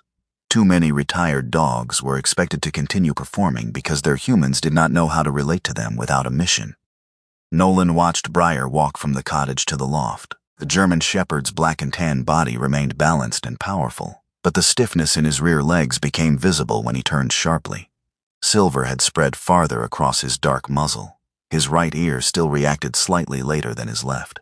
Nolan crouched and ran practiced hands over Briar's hips, spine, scarred right side, and rear joints. "He needs shorter working periods," Nolan said. "He's retired." "No, he is officially retired. That is not the same thing." Duncan folded his arms. Nolan looked toward the loft entrance, where Briar had positioned himself with a clear view of every person inside. "You still let him clear rooms?" "He does it on his own." "You still use him to monitor strangers?" "He monitors strangers on his own." "You still expect him to decide when you're safe?" Duncan did not answer. Nolan stood. He spent most of his life learning that his value came from noticing danger before you did. Retirement means teaching him that nothing bad happens if he sleeps through an afternoon. He likes working. So did you. The words landed without cruelty. That evening, Duncan took Briar into the birch woods without issuing a single command beyond his name. They walked slowly. Briar stopped to investigate moss, old deer tracks, and a fallen branch shaped like a crooked antler. When he picked up a short piece of wood, Duncan almost told him to leave it. Instead, he took the other end. The old K9 pulled once, surprised. Then he pulled harder. For several minutes, a retired Navy SEAL and a retired military dog argued over a stick while evening light moved through the white birch trunks. Breyer won. After that, Duncan began leaving the loft door open on sunny afternoons. Breyer discovered a patch of warm floor beneath the north windows and slept there while people worked. He no longer rose every time someone crossed the threshold. He stopped inspecting the cottage before Duncan entered. And one morning, when they drove into Northwatch for supplies, Breyer climbed into the back seat, circled twice, and lay down without looking toward the empty passenger side. Duncan noticed. He did not turn the moment into a ceremony. Some forms of healing retreated when observed too closely. Jude became a regular member of the repair crew. At first, neither man used the word apprentice. Jude repaired hinges, sorted fasteners, cleaned old tools, adjusted shelving, and built a lower support beside the cutting bench so he could redistribute his weight when his prosthetic leg became painful. His steel blue work jacket usually hung near the side door by noon. Beneath it, he wore the same dark gray Henley and brown work trousers modified around the left socket of his prosthesis. The scar near his right eyebrow became more visible when he frowned, which was often. Duncan gave instructions. Jude questioned half of them. Ansel complained that listening to the two former servicemen argue was like hearing identical slam at different ends of a hallway. Their first real commission came from a non-profit restoration yard near two harbors. The yard was rebuilding a wooden fishing cutter launched in 1928. Its owners wanted a storm sail made with traditional panel construction, hand-finished seams, reinforced corners, and dimensions adapted from surviving photographs. The order was not valuable enough to change Northwind's future.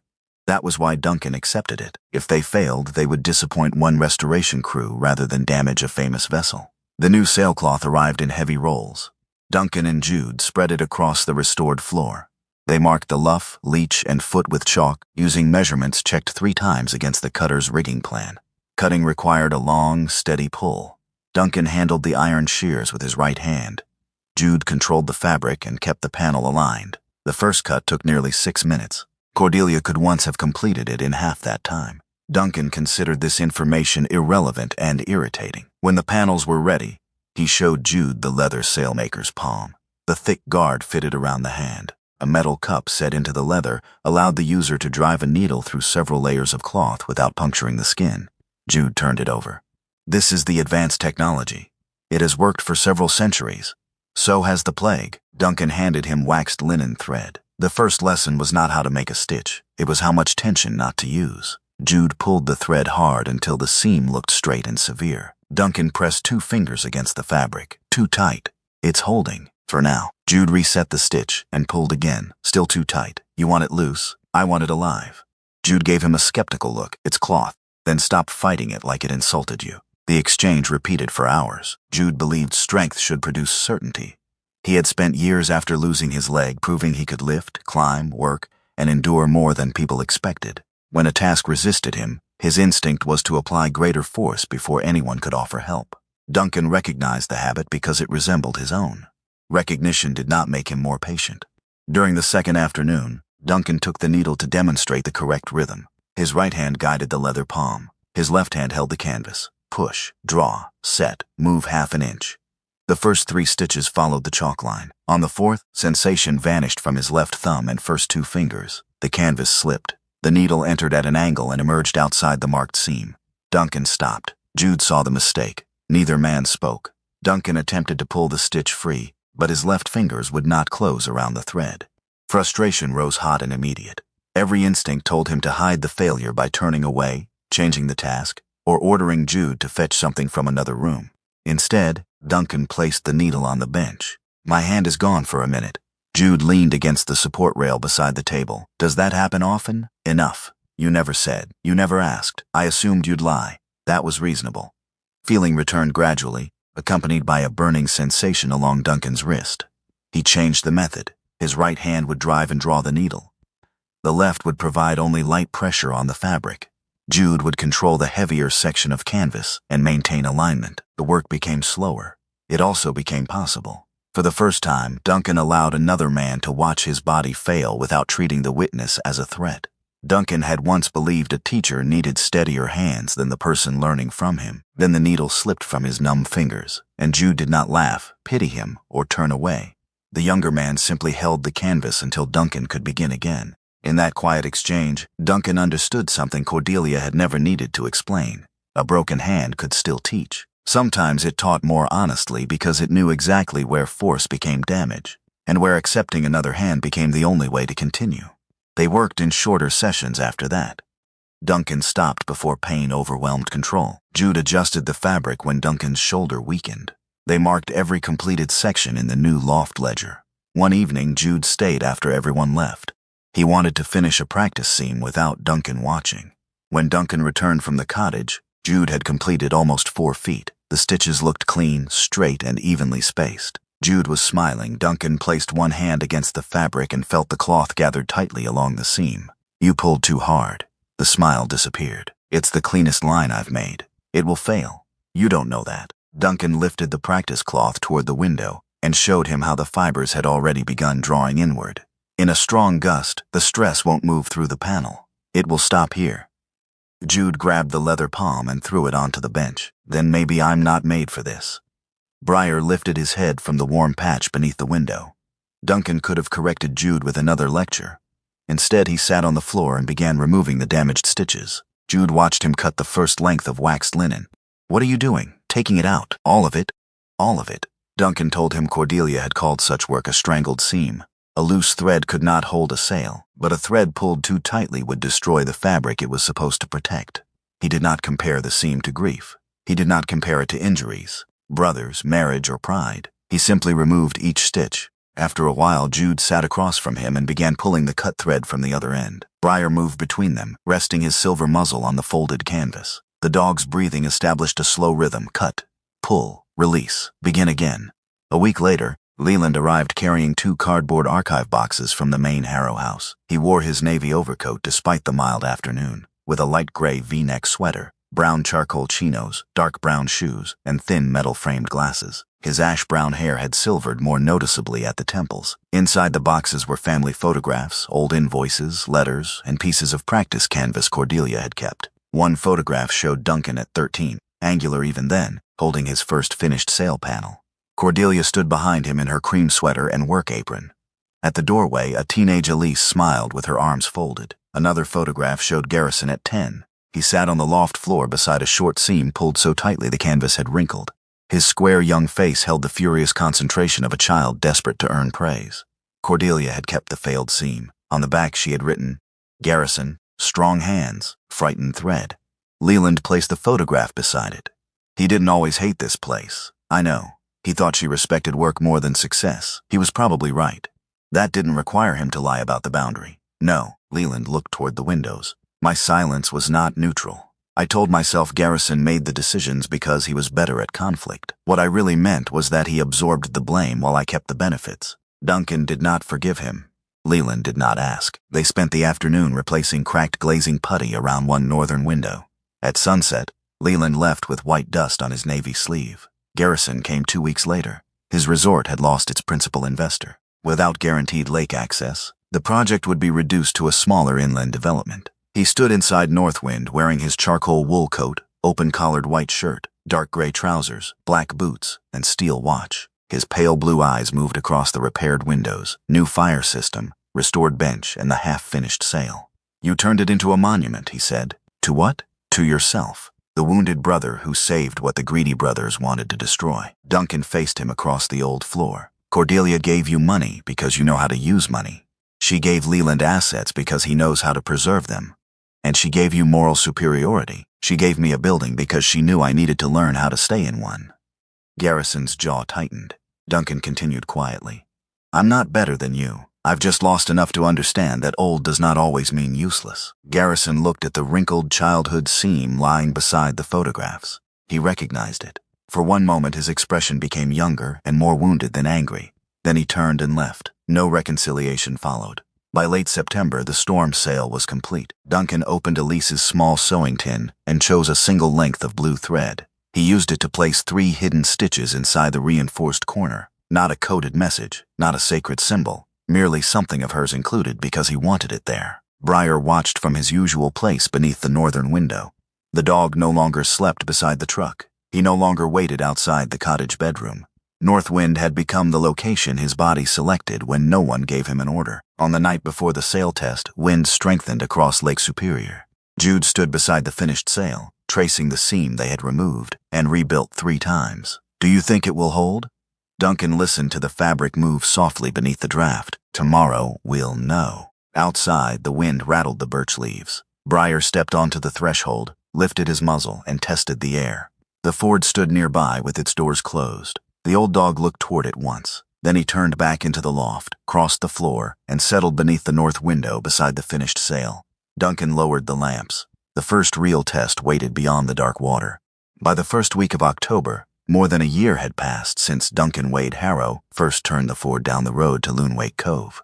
The new sign above the entrance read, "Harrow Northwind Sail Loft for Second Harbor Workshop." The words had been painted by hand rather than printed on vinyl. Ansel insisted that letters made by a machine would look embarrassed hanging over a building where people still pushed needles through canvas 1 stitch at a time. Northwind was not yet a large school. There were no classrooms filled with students, no polished reception desk, and no administrator handing out brochures. The Second Harbor Workshop had 3 regular apprentices, several part-time volunteers, more grant applications than approvals, and a bank account that made Duncan check every invoice twice. Some months, the orders covered wages, materials, insurance, and heating.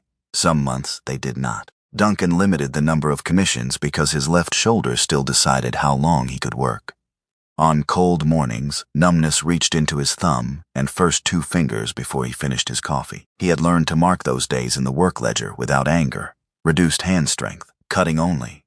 No fine stitching. It was not surrender, it was maintenance. Briar had changed as well.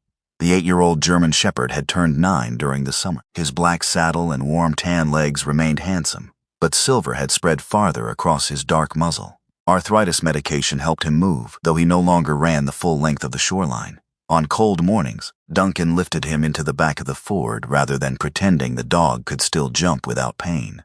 Briar accepted the help with the offended dignity of an old soldier being carried across a puddle. Healing had not restored either of them to what they had been. It had taught them how to remain useful without punishing their present bodies for failing to resemble their younger ones. Jude Merritt was the workshop's first formal apprentice and its unofficial source of arguments. He still wore his steel blue work jacket over a dark gray Henley, brown work trousers adapted for his left prosthetic leg, and black gloves when handling timber. His square face remained quick to harden whenever he suspected pity, but his brown eyes no longer searched every room for an insult before one had been offered. The second apprentice was Mara Bell, a 54-year-old widow who had spent 27 years scheduling cargo crews at the Northwatch Harbor. She was 5'4", sturdy through the shoulders, with fair skin weathered by lake wind, green eyes, and copper-brown hair streaked heavily with gray and braided down her back. Her husband had died in a crane accident 3 years earlier. After the harbor company automated most of her department, Mara discovered that grief and unemployment left equally large silences in a house. She had come to Northwind to repair ledgers. Instead, she learned to splice rope. Mara spoke little while working, but when she laughed, the sound filled the loft like a dropped bucket rolling across a dock. The third apprentice, Everett Boone, was 62 and a former Army mechanic. He was tall but narrow, with dark skin, a carefully trimmed gray beard, and long hands scarred by fuel burns and engine work. A stroke had weakened his right side 2 years earlier, forcing him to retire. Everett learned textile restoration because rope, canvas, and thread allowed him to rebuild strength without hiding the tremor in his hand. He dressed in a brown wool vest over a faded blue work shirt, charcoal trousers, and black orthopedic boots. His manner was patient, and he had the habit of humming old gospel songs whenever a task required concentration. None of the 3 apprentices had been saved by Northwind. Mara still woke some mornings expecting her husband's boots beside the door. Everett occasionally dropped tools when his grip failed. Jude sometimes removed his prosthesis before lunch because the socket had become too painful. The workshop did not promise to erase those realities. It offered a table, a specific piece of work, and a reason to return the following morning. The Harrow Northwind collection had been transferred to the North Shore Maritime Heritage Center. 3 original drawings rotated back to the loft each year inside the new humidity-controlled display room. The 1949 Loonwake rescue had become a permanent museum exhibition. Visitors learned how Elias Harrow and his workers had used a roof beacon and 3 emergency storm sails to help bring 9 boats and 23 people through a whiteout. The identities of the 53 recipients of Cordelia's original Second Harbor Fund remained private. Duncan refused every suggestion to place their names on a donor wall. The help belonged to them, he told the museum board. The story belongs to the fund. Those are not the same thing. The restored fund had begun supporting apprentices at boatyards, metal shops, textile studios, and preservation programs around the Great Lakes. Northwind received no special priority. Cordelia would have approved of that. On the first clear morning of October, the completed storm sail was carried to the old wooden cutter waiting at the pier. The vessel had been launched in 1928 and restored by a non-profit yard near two harbors. Its dark hull sat low and steady in the water, the varnished cabin top glowing beneath the pale sun.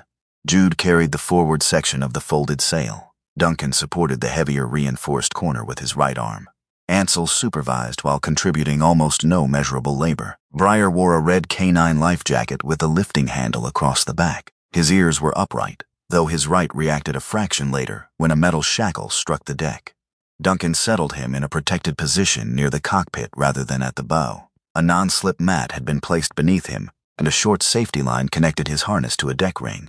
Breyer examined the arrangement, then looked at Duncan as though filing a formal complaint. "You're 9, Duncan said. Breyer sneezed. "That is not a legal defense." Ansel took the helm. The old boat builder wore his faded brown canvas jacket, moss green flannel shirt, dark gray trousers, old boots, and charcoal knit cap.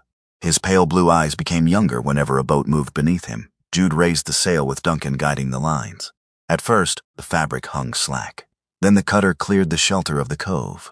A light northwesterly breeze filled the panels. The sail lifted, found its shape, and drew the boat forward. Duncan watched the long seam he and Jude had removed and rebuilt 3 times. The stitches held. The canvas carried the load evenly rather than gathering at the thread. The leech remained steady. The reinforced corner took pressure without distortion. Jude looked at Duncan. "Don't say anything. I wasn't going to. You were going to criticize the foot. I was going to criticize your hat." Jude wore no hat. He looked upward, realized this, and muttered something Ansel pretended not to hear. The wind increased as they reached the mouth of the cove. Cloud shadows moved across Lake Superior. Birch leaves flashed gold along the shoreline, and the white trunks behind Northwind shone against the darker spruce. Ansel adjusted their heading. "Here it comes." A stronger gust descended from the northwest. The sail snapped once as it loaded. Jude's hand closed around the rail. Duncan felt every mistake they might have made waiting inside that sound. A weak corner could tear. A strangled seam could open from one edge to the other. A misjudged curve could make the sail shudder until the rigging failed. The canvas stretched. The thread accepted the force. Then the pressure traveled outward through the panels exactly as it should. No tearing, no gathered cloth, no sudden zippering sound. Only wind, rope, and water moving along the hull. Breyer rose halfway, reacting to the sharp change in tension. Duncan placed one hand on the dog's back. "It's all right." Breyer studied the sail, then slowly lowered himself onto the mat. The old K9 had heard thousands of dangerous sounds in his life. This time he decided the noise above them did not require action. Duncan felt something loosen inside his chest. Not victory, trust. For years, Duncan had believed safety existed only when someone remained alert enough to prevent disaster. Breyer had lived by the same belief. Yet beneath the full weight of the wind, the old dog placed his silver muzzle on his paws and closed his eyes. The sail held without being watched. The boat continued without being commanded every second, and Duncan understood that faith was not the certainty that nothing would fail. Sometimes faith was allowing the thing carefully built by many hands to carry its share of the weight. Ansel looked up at the lower edge of the sail. Cordelia would complain. "About what?" Duncan asked. 4 stitches near the foot. "There is nothing wrong with those stitches. That would not stop her." Would she be satisfied? Ansel considered the question as the cutter leaned gently into the wind. Cordelia was never satisfied. That is why everything she made lasted longer than the people who ordered it. They sailed beyond the cove, turned under controlled canvas, and returned without testing the boat harder than necessary. No applause waited at the pier. Mara and Everett helped take the lines. Celia stood beside the small museum representative, recording the test for the archive. Maeve leaned against a piling with her arms folded, unwilling to admit she had come for anything beyond verifying the public access corridor. Leland waited near the end of the dock. He wore his navy overcoat, light gray sweater, brown charcoal chinos, dark brown shoes, and thin metal-framed glasses. The wind moved the silver hair at his temples. Beside him rested a wooden crate. Duncan stepped ashore. "What is that?" "Something Garrison found while emptying storage at the main house."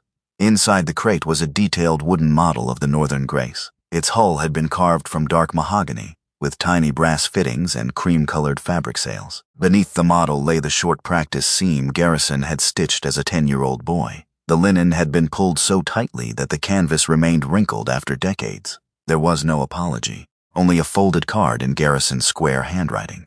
Perhaps these belong where someone still remembers what they are. Duncan read it once. Is he coming? No.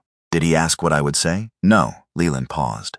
He asked whether the sail held. Duncan looked toward the cutter. Tell him it did. That was not forgiveness. It was not reconciliation. It was simply a door that had not been locked from both sides.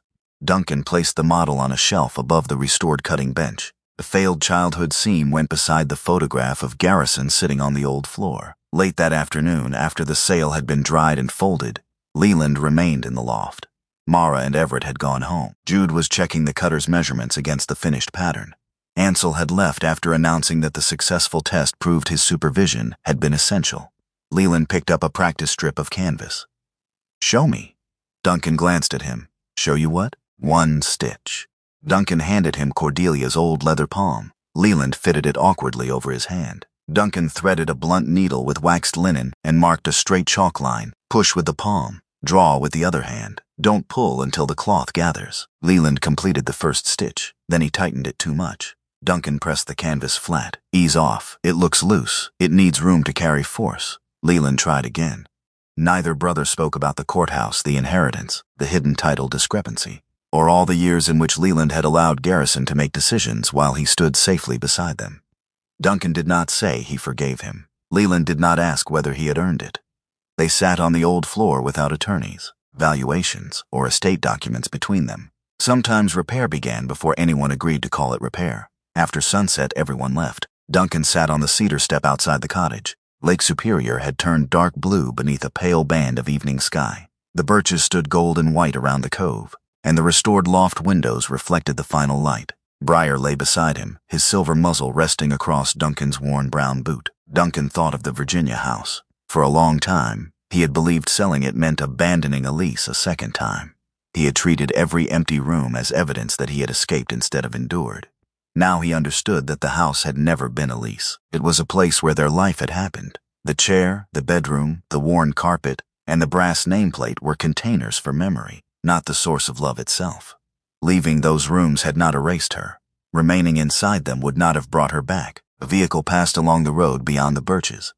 The sound made Duncan stand automatically. His body still remembered the old plan.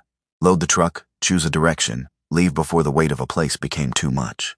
He walked to the Ford and opened the driver's door.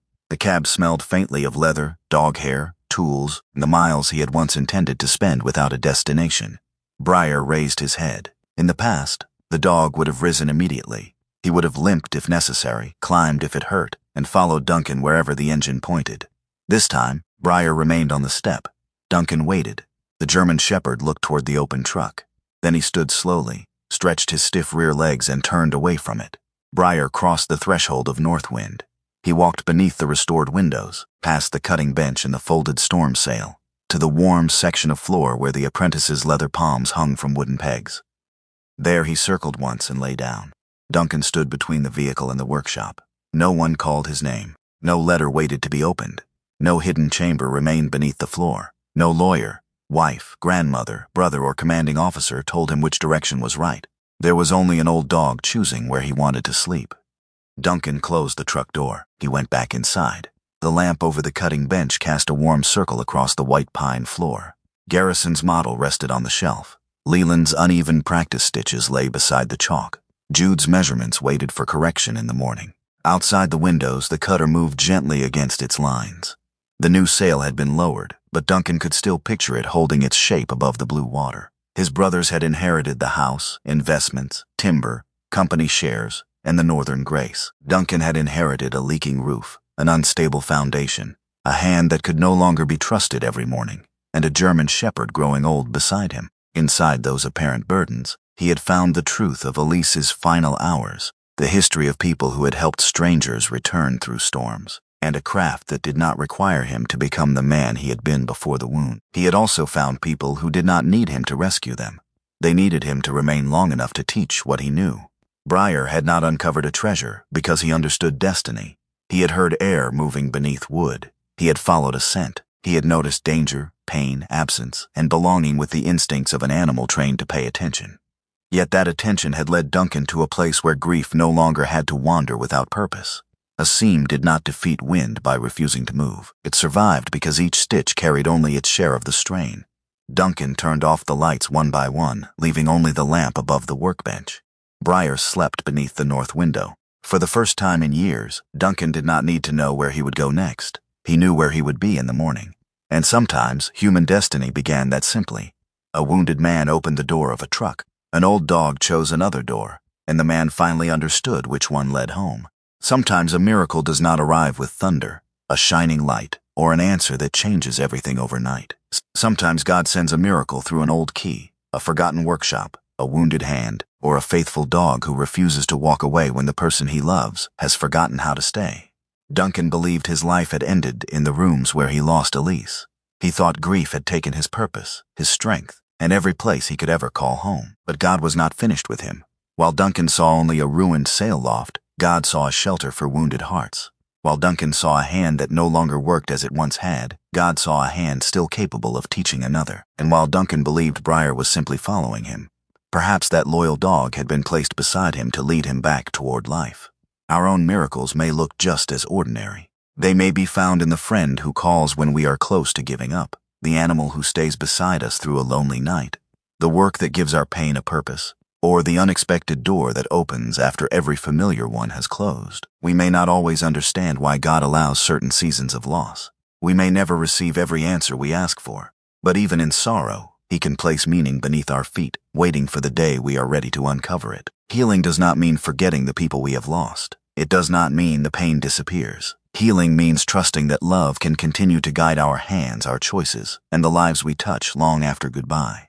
Like a sail in the wind, none of us is meant to carry every burden alone. We survive because grace teaches us when to hold firm, when to yield, and when to allow another hand to carry part of the strain. Perhaps someone watching today feels like Duncan once did, tired, guilty, wounded, or unsure where home is anymore. Please remember this.